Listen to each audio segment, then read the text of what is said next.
What is going on, everyone? Happy Wednesday. Welcome into another edition of GC Live. I'm your host, Jack Veltri.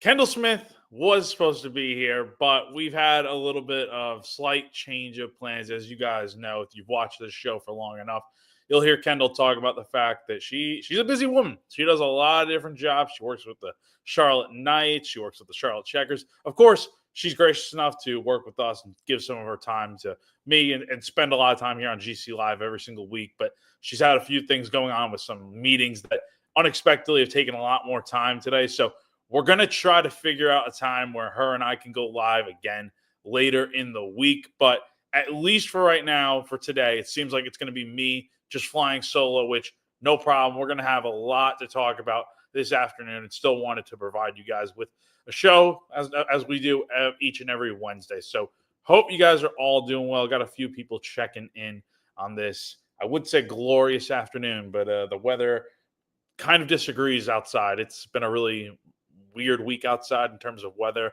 A lot of rain. Thought it was going to flood yesterday, and now it's just been a murky day outside with a little bit of rain mixed in. I don't think I've really seen the sun, but I was talking to a friend earlier this morning, and it kind of feels like we're due for a little bit of this crummy weather here for at least a little bit, since it's been really nothing but sun and a lot of heat out lately. But again, hope you guys are all doing well. Appreciate you all joining me. Got a little bit of a busy show today. Fall camp, as mentioned in the title here of the show, is officially underway. South Carolina is now 5 practices into fall camp as the Gamecocks kicked off their fall practices last Friday, and now are officially in the swing of things. And now we're getting into the point where we're meeting with where the media is meeting with the players. This week, we met with the offense yesterday, and then the defense today. We'll get into a little bit of what those guys had to say. No coaches this week. We'll meet with Shane Beamer next Tuesday for his media availability, as well as the players as usual. And then the week after that, we'll get back into the regular swing of things where it's Shane, coaches, players, the whole normal how it would be during the regular season. And then towards the end of the show, as we get into segueing away just from the fall camp portion of things, I do want to give some of my thoughts. If you guys haven't listened to me on radio today or seen my thoughts a little bit on Twitter, getting into a little bit of the Any Given Saturday documentary that came out yesterday by Netflix about the SEC with football. And, of course, South Carolina is predominantly featured in it in a couple of episodes. So I definitely want to share some of my thoughts and get y'all's takes on it as well in the comments. So feel free to comment away, share any of your thoughts that you have, anything you want to talk about. We are here to talk football. But before we get rolling, got to talk to you guys about our main show sponsor. Right above me here, if you're watching live, you'll see his information above us on every single show. I'm talking about Clint Hammond of CMG Home Loans. So if you're in the market to buy a home, maybe you are interested in taking that next step and buying that dream home that you've always wanted, but it can be a confusing process, right? You just don't know where to begin or how to get started. But I got good news for you. Clint Hammond can help you out. He's been in the mortgage industry for more than 20 years now, so he'll take you through the process step by step and get you on the right path to buying that dream home that you've always wanted. But here's the other thing. He's also a lifelong Gamecock fan, and he's a longtime supporter of GamecockCentral.com. So you know you're in the right hands with someone like Clint, who, once again, will help you out through the process, take you through all the complications that can always arise. Any confusion you have, Clint is there to help. If you're interested, give him a call, 803-422-6797. The NMLS number for him is 71597, or go to ClintHammond.com for more information. And again, if you're watching live right now or on stream, this information will be above us here on screen all show long. All right. So as I said, we heard from the offensive players yesterday and a lot of the defense today. We actually heard from a ton of defensive guys today. I think we heard from 7 in total, which for reference is a lot more than what we'll typically hear from. It'll usually be like offense yesterday. We heard from 4 guys, and that's usually about the cap sometimes. But, it's early on in fall camp, and we're hearing from a bunch of different guys and stuff. So it's good to hear from a lot of different people throughout the early stages of fall practice. But let's start with the offense. We did hear from a few guys yesterday. Jared Brown, wide receiver. We heard from Jordan Dingle, tight end. We heard from another tight end, Michael Smith, and then Boaz Stanley, offensive lineman, who is seemingly going to be the early favorite to start at center this year for the Gamecocks. So let's start with Boaz for a second, because going back to the spring, towards the end of it was actually the spring game in Shane Beamer's post-game press conference where he said, coming out of the spring, you'd probably say that Boaz Stanley would be the starting center for the Gamecocks. And you look at the offensive line this year, you have to replace the 2 interior guards, and then you have the center spot, which was manned down by Vershawn Lee, who made 18 starts there over the course of his college career, including 13 starts at center all of last year. So you've got a lot of moving pieces that are going to look different on the offensive line this year. And center is perhaps the most important spot that the Gamecocks have to get right. Of course, the tackle positions are still up for grabs. And that's the other thing, before I get back into Boaz, that he mentioned yesterday, is that the mentality right now is that, every spot is up for grabs. The offensive line, when figuring out who's going to play where, it's about getting the best 5 guys out there. So whoever the best players are, could be someone like Boaz that maybe is better at guard than he is at center. You never know. I mean, he's been playing all 3 positions apparently, with guard, tackle, and center, as he told us in media yesterday. And who knows how true that is? But again, he figures to probably be the starting center for this team, and his chemistry and rapport with Lenore Sellers is seemingly pretty good from what he had to say. And again, they're only a few days into practice now, where they're just now starting to get into pads. But he said it's been cool getting to see what he does out there as a player, as a quarterback, and it's been a lot of fun working with him. And funnily enough, it was Boaz's 21st birthday when we were meeting with him yesterday, and the way he said he's going to celebrate is with meetings and walkthroughs. So happy belated birthday to Boaz. But everything seems pretty good as far as the offensive line goes in terms of the chemistry. There's a lot. That's the one common thing that I think we can take away from all the availability, is that the chemistry from the spring to now for a lot of different position groups is much better now than it was back in the spring. I mean, we heard that from Boaz talking about the offensive line. And then we also heard that today talking with the linebackers about the chemistry just wasn't where it needed to be in the spring and the winter, but now it's in a much better spot where guys are stepping up and becoming leaders in their specific rooms. So that's always something you want to hear. Just hearing from a lot of the other guys, tight end, I think, was a main topic point yesterday for the offense, just because you look at, and Chris Clark wrote a great story on GamecockCentral.com about the production you're losing out of a guy like Josh Simon, who was your leading target last year, your leading receiver with over 500 yards. I believe he had 7 touchdowns as well. That's a lot of that's a veteran guy who was a 6th-year tight end for the Gamecocks last year. A lot of production in his 2 years. And now you're kind of at that point where it's like, all right, who's going to step up and replace what you lost with a guy like Simon, who is now in the NFL after being, after his eligibility ran out. You're looking at a few guys who could easily try to fill that void. I don't know if it'd be a 1-to-1 of one guy just stepping up and having as much success as he did, but you look at guys like Brady Hunt, one of the veterans that is back for his 2nd year, who was banged up some last year, so we'll see what he can do in a season where he's hopefully fully healthy. Same goes for Michael Smith, who I thought showed flashes last year, but still, you're looking for him to take another step forward. Then you have, obviously, Jordan Dingle, who I mentioned we spoke to a bit yesterday. And then you have Mike Tyler in the room as well as the freshman. So it's a pretty good group, I would say. But again, it's like, if you're looking at it from the standpoint of, are one of these guys going to replace what you lost with Josh Simon? I don't know. But I think it's going to be something where it's a team effort. And it may not be one guy leading the way with 500 yards receiving, but maybe you have 2 guys that get to 250, 300 yards. That equals about 600 yards receiving from 2 guys. I think you take that. And I think we can expect something pretty good where South Carolina's always seemingly run a 2 tight end set.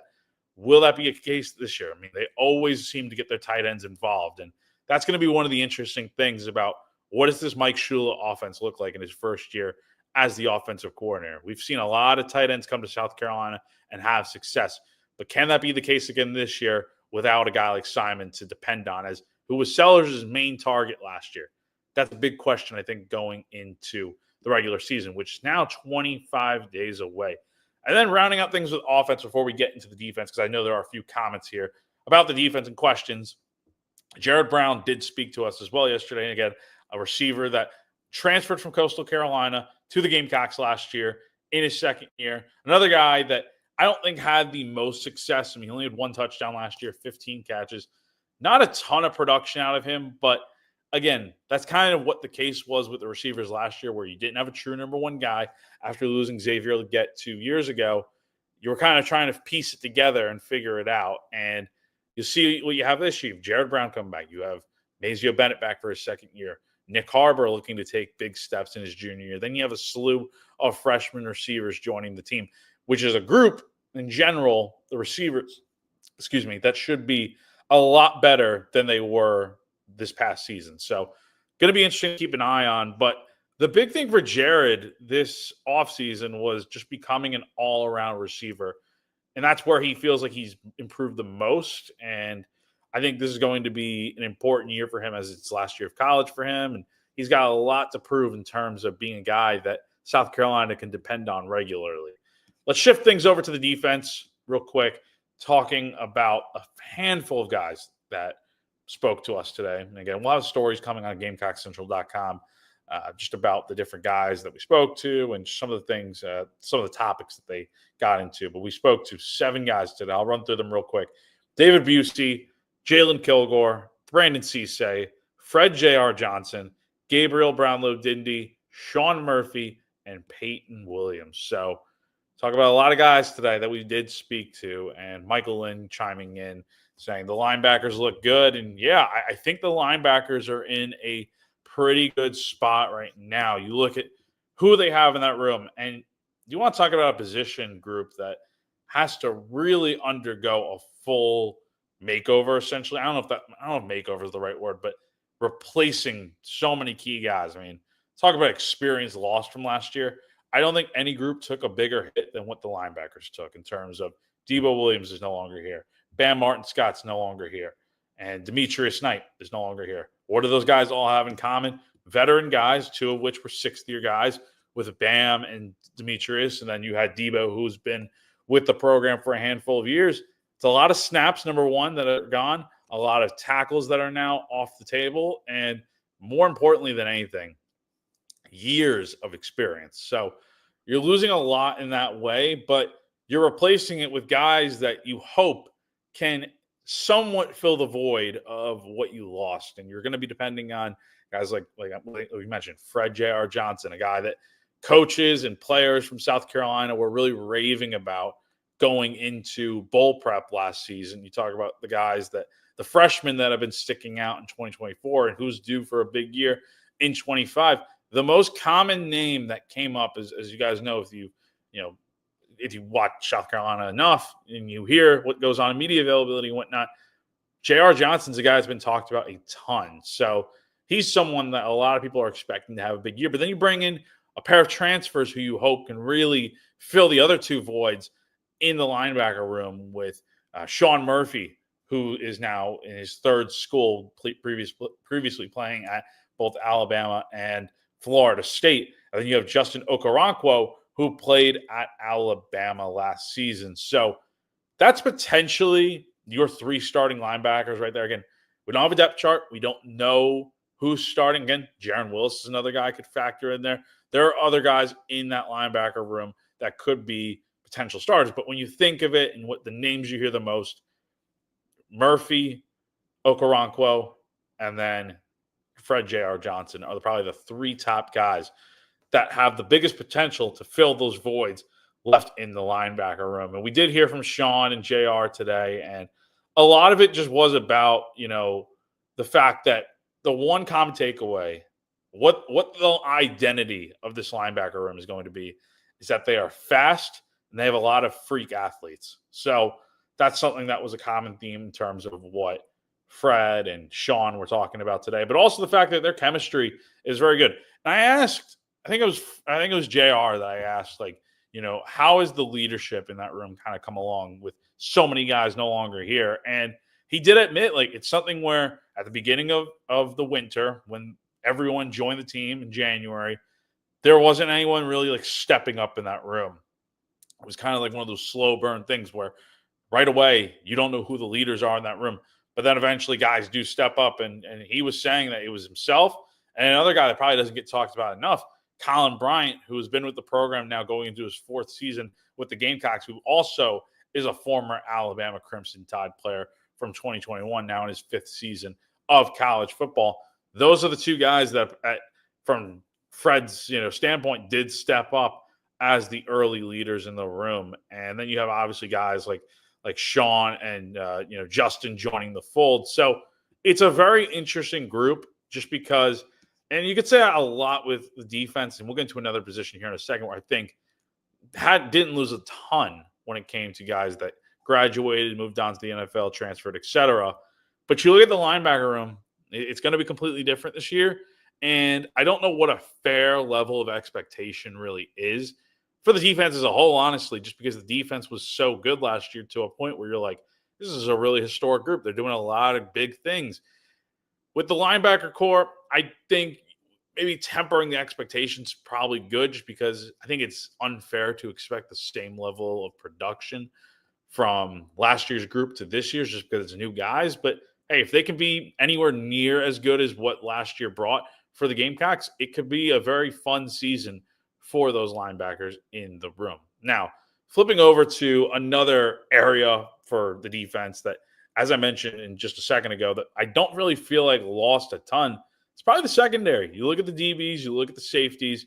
The two main guys that are no longer there, Nicky Minwari and Odie Fortune, who obviously played a lot for the Gamecocks over the last few years. They're no longer here, both in the NFL now. And looking at who could potentially replace them, we did speak to David Busey today. We also spoke to Peyton Williams. And you have Jalen Kilgore, who is playing nickel. We also talked to Brandon Cisse as well. So really got to talk to most of the DBs. And the thing with them is, like, yes, they know that they didn't lose a lot, but there are a lot of expectations for this group. This is usually a group coached by Torian Gray that's always consistently really good. And they're going to have to fill some big holes. Like, as I mentioned, Nicky Minwari, no longer here. But there was a lot of high praise for a guy like Peyton Williams, who has been at South Carolina for a few years now and really got his opportunity to shine towards the end of last season when he did start that Vanderbilt game where he had 2 really important pass breakups. And then also he played in the second half of the Citrus Bowl when Nicky Minwari notably did not play in the second half after, I don't really need to get into it, but if you know what happened with that whole game with him sitting out the second half. But Peyton Williams was a guy that, like, Jalen Kilgore was just raving about him. And you could say the same for just a lot of different guys in there. David Busey's another guy that a lot of the other DBs were really speaking highly about. So the confidence level amongst the room seems to be in a good spot. How is it going to translate over this year? Who knows? But I think we can probably say the secondary, as far as defense goes right now, again, things could change as the year goes on. But heading into the season, I feel like the secondary with Torian Gray's group is probably the strength of this defense, just because right now you know what you're going to get out of them. Yes, you added some guys, but you have Jalen Kilgore back for his junior year. You have DQ Smith out there in the secondary. What's he going to do now in his 4th year as a starter? What are the other guys going to do? What's Peyton Williams going to do? David Busey. Who wins that job as the strong safety lining up next to DQ Smith at the free safety spot? It is going to be super intriguing to see how that all shakes out.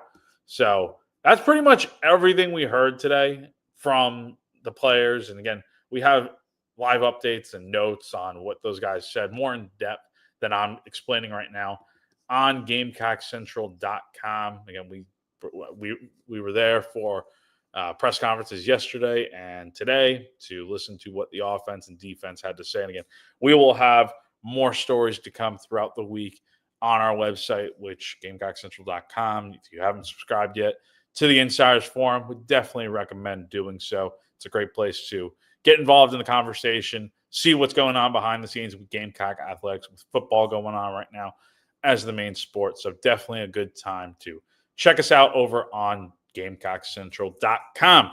All right, as promised, let's go ahead and talk a bit about the back half of this episode now, talking about the SEC football Netflix documentary that came out yesterday. Any Given Saturday. all 7 episodes did come out at once. So it's not like you had to go on to like Disney Plus and you have to wait week by week for each episode to come out.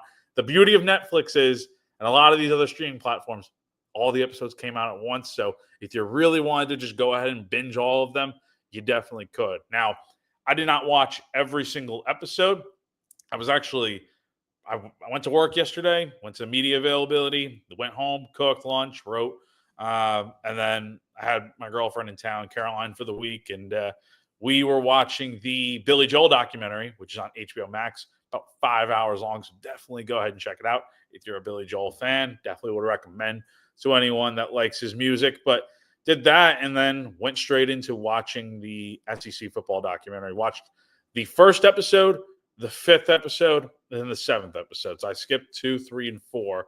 And I watched a little bit of 6, but skipped those episodes just because the 1, 5, and 7 were the ones primarily about South Carolina. And I needed to see what was going on with radio going on this morning and everything. Needed to know what I was talking about with that. So I watched those episodes. And overall, my initial thoughts, if you saw on Twitter, I gave a review like I do with all the movies and shows that I watch. I did give it a 9 out of 10. I got to be honest, though, and I've had a lot more time to think about it now and kind of sit on it. More realistically, I'd probably give it a 7.5 to 8 out of 10. Let me explain a little bit. Initially, the fact that it was just really well made, it seemed like on a pure enjoyment standpoint, I liked it. It covered a lot of what I was looking for, something to kind of hold us over until football season starts 25 days from now, and just a really cool, insightful documentary. Like, I like the Full Swing documentary that Netflix does with golf and the PGA Tour and stuff. Really enjoy that. It's super fun, super engaging, and honestly got me a lot more into golf. And I feel like this is probably going to do the same for maybe people that are not big college football fans. They see this and it's like, oh, this is actually really cool. I like the behind the scenes of it. And speaking of which, I think the things this documentary did do right was the behind the scenes aspect of making these football players and coaches feel a lot more human, right? You humanize them a bit in, like with Shane Beamer, for instance, making it so family oriented for him about bringing his family into the mix. And I'm not going to get super into detail about spoilers if you haven't watched it yet, but kind of my non-spoiler thoughts on how everything played out in the show and what I liked and what I didn't. One of the things, like I said, I did like is just humanizing these people, the coaches, the players, and kind of giving them that element. Like with Shane and his family really being in this documentary, we see a lot of the Beamer kids.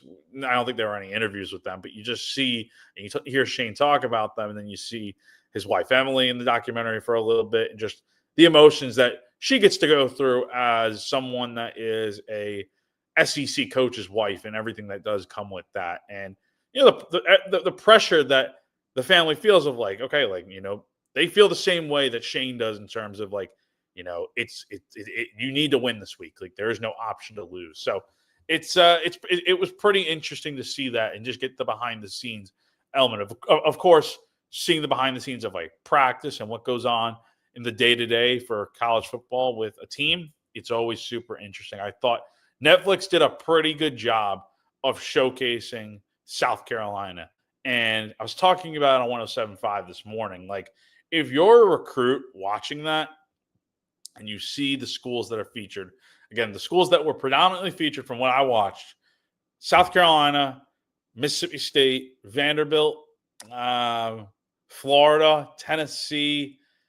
I'm trying to think of what other. I have not watched 2, 3, and 4, or 6 mostly, but those are the schools. I think I'm probably missing some. If you guys want to comment, and if you guys have watched all 7 episodes, let me know what you thought of the Any Given Saturday documentary. But and what other teams were in it. But I'm pretty sure I've covered most of the teams that were in it. Again, there were a few that were not. Oh, LSU was predominantly in it. The first episode, I think the first episode was probably my favorite, just because the focus was building up towards LSU and South Carolina playing in week 3. And I've got some thoughts on that. Don't worry. I know a lot of people do as well that we can get into. But I thought the buildup of going through the first 2 games of the year for each team before they played each other week 3 in that notorious game that South Carolina ended up losing 36-33. I thought was a very interesting way to go. And then also, I think seeing the different dynamics of Brian Kelly and Shane Beamer, they couldn't be any different in terms of the way they coach. It's like Brian's a lot more hardcore. It seems like the very like old school, gritty type of coach that kind of just yells and gets on his players and stuff. And then you see, I thought this was interesting, kind of showing a little bit of Brian Kelly and his family back at home and stuff, and talking a little bit about Brian's upbringing as being a guy that's from Massachusetts, right outside of Boston. I had no idea that he worked for a senator back when he was a little bit younger and working in politics a little bit.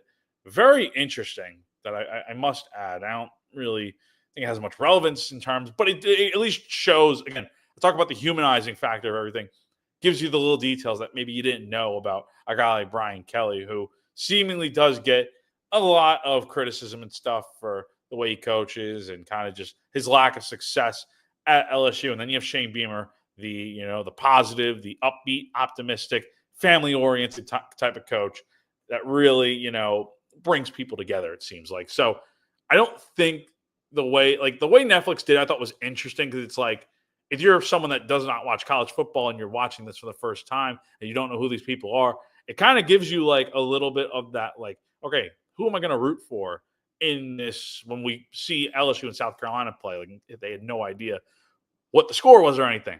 I thought that was kind of interesting, the way they did that, of, trying to not pick a side necessarily, but it's like, what do you want to root for? Who do you want to see win this game, essentially? So I thought that was interesting.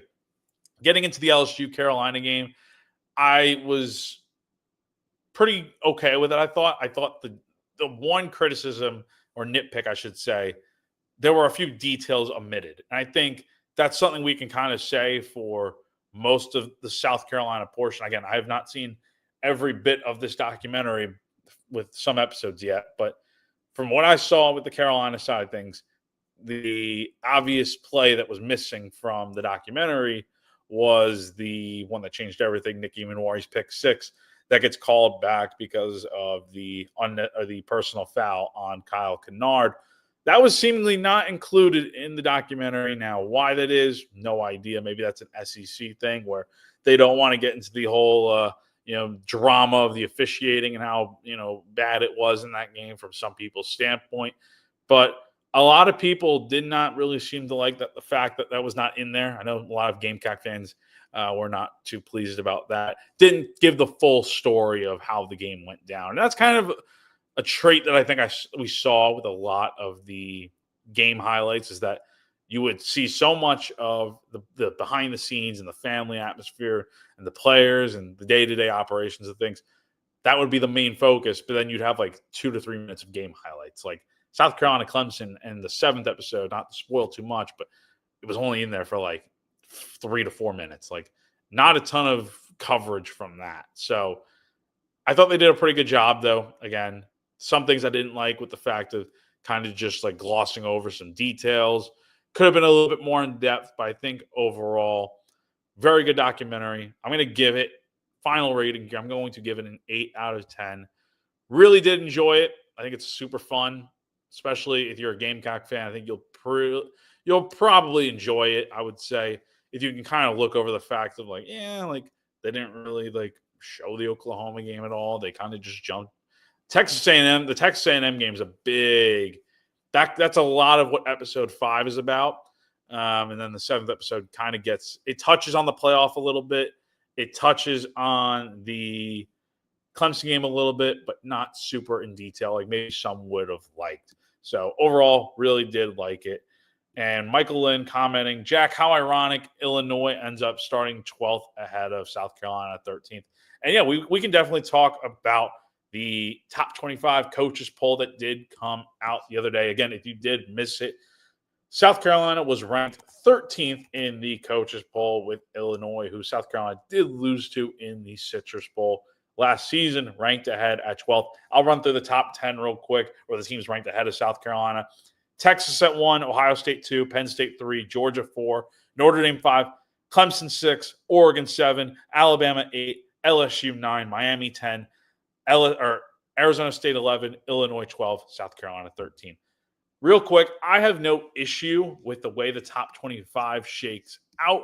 I think it's about as accurate as you can probably get it. I think there's been a lot about, why is Clemson ranked number 6? Clemson's a really good team, and one that, yes, they lost 4 games last year, but they made the playoff, won the ACC.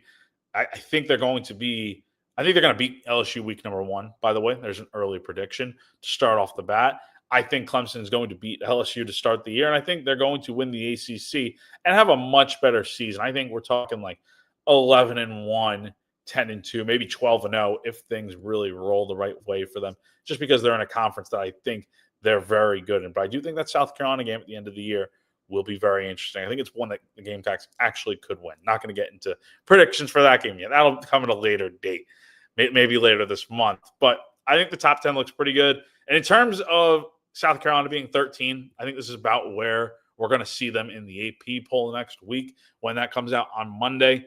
I think realistically, we see the Gamecocks are going to be a top 15 team this season, and then we'll see what happens from there. Again, I don't take too much stock into these different polls and stuff just because, like, I'm on the side of, like, I think it's kind of silly to rank teams before the season even starts because we're just ranking them based off of, what they did last year, pure popularity, that sort of thing. And you get a lot of different votes in there. Like, you had Brett McMurphy from On3 the other day leaving South Carolina out of his top 25 for whatever reason. And I think that was kind of the case last year too, towards the end of the season. But I always thought, I just thought that was like, what? Like, why are we leaving South Carolina, a really solid team coming into the year, out of the top 25? But again, respect everyone's opinion. It's not all going to be the same. Not really too big of a deal. And Jeff 2001 says, I'm glad we are ranked. I'm sick of the under the radar stuff. I totally agree. This is a team that we know is going to be ranked coming into the year. The thing with South Carolina this season, as we kind of close out here, they can't play spoiler anymore, right? They are no longer the underdog. Like last season, they were a cool story, and they won 9 games. It kind of flew under everyone's radar as they got ranked towards the middle of the season and really had a nice year last year. But you look at this season, there's nowhere to hide.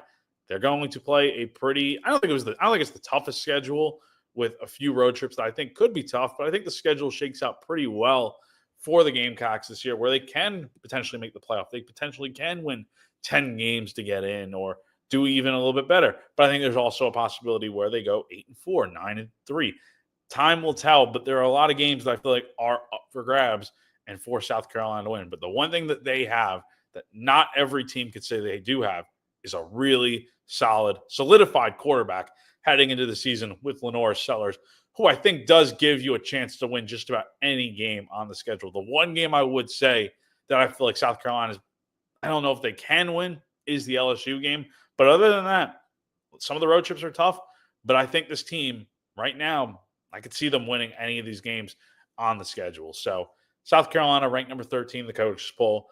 We'll have more reaction when the AP poll does come out on Monday. I'm sure there'll be stories on Gamecock Central. Lots of interaction on the Insiders Forum. It's always something on there. So definitely go ahead and check us out on GamecockCentral.com if you're not subscribed. You can follow me on Twitter, Jack T. Veltri. Again, that is at Jack T. Veltri on Twitter or X, whatever you want to call it. You can also follow us on our social media at Gamecock Central on Twitter, Instagram. We're also on Facebook, so definitely go ahead and check us out on all platforms. Be sure to give this stream a thumbs up or a like if you are enjoying what you're listening to. You can also subscribe to us on Gamecock Central's YouTube page. If you're watching on YouTube, it takes you 5 seconds to click off this video right after we're done. Hit the subscribe button, hit the bell icon to receive notifications from us. And I hope you guys enjoy the rest of your week. We'll close out with this from my guy Michael saying, "Go Bills." That's right. I need to watch the Hard Knocks documentary, which came out last night with the first episode, which the Buffalo Bills are the NFL team featured in this year's edition of Hard Knocks in the preseason. So probably going to do that tonight, just enjoying the rest of the week and the weekend. And then last comment here from Walter, who says, thoughts on special teams. Will Mason Love do everything kicking-wise? Glad you brought this up. I do have a story coming out on GamecockCentral.com. Should be coming out at 5:30 tonight about special teams, talked to a few of the players and Joe DeCamillis last week about where the special teams competition is out. But to briefly answer the question, I do think we are in a scenario where we are going to see Mason Love do kicking and punting, potentially holding as well. It is still a real possibility that we do see that. It's just going to depend on who the best guy coming out of camp is. So that is going to do it for today's episode of GC Live. Again, appreciate you guys joining as always. No Kendall today, but it was just me. Had a really good time talking with you guys. As always, Kendall and I will be back on here for sure next Wednesday, as usual, as we're days closer to the college football season beginning for South Carolina. 25 days from now, the Gamecocks will be in Atlanta for week 1 on Sunday, August 31st to take on the Virginia Tech Hokies. But me and Kendall, we will potentially go live later in the week, and we will have you guys updated if that is the case, as she does want to hop on here and talk some Gamecock football as always. So appreciate you guys as always. Thanks so much for following along, and we'll see you next time. Bye.